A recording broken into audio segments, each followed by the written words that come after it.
so this is just a quick update on this underdrive unit here. And I'm finally getting around to cleaning this up a little bit. And a lot of people had mentioned that, you know, you should just re-pour the bearings.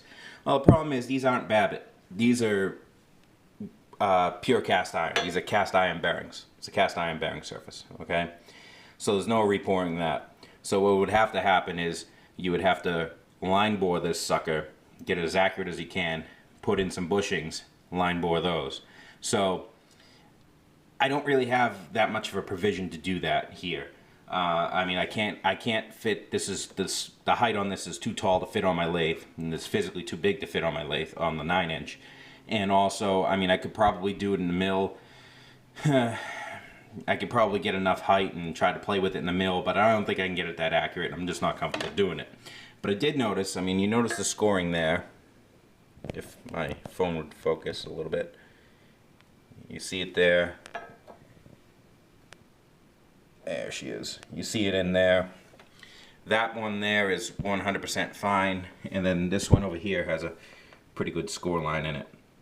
All right, so a lot of you even said is like it'll work fine because the shaft's not sloppy in there, but you're gonna leak oil everywhere.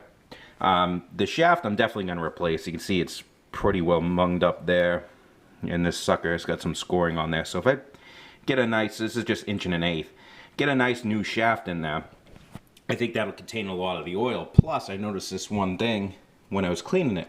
So if I can get the angle right, you'll notice that that bearing surface ends here and the casting continues out further. And there's a big gap there, almost the width of that flathead there. All the way around. I'm figuring, well, why the hell would they do that? Well, when I started picking out some of the nasties in here, I found this. Okay, there's a hole there. It goes all the way down into that sump. So whatever's going to come leaking past this is going to be slung in this area here and recycled back into the pump. At least 90% of it will be. I mean, this thing isn't spinning ridiculously fast. So I think we'll be all right. I think that'll catch most of the oil, and I think we'll be okay with it.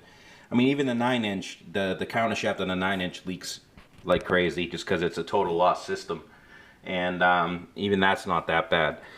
So I think we'll be okay with this and leaving it as it is. Like I said, to line bore it, for me at least, I'm just not comfortable doing that, and you know, I'd have to farm it out to somebody, and that all costs money. So I think we'll be okay leaving it the way it is. Worst case scenario, if I do have a problem with it, I know it sucks, but I can take it apart.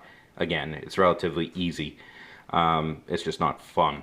So I think we're going to leave it as is, and just get myself a new shaft and just make up this little feature here and the set points. And I think we'll be okay. So let me know what you guys think.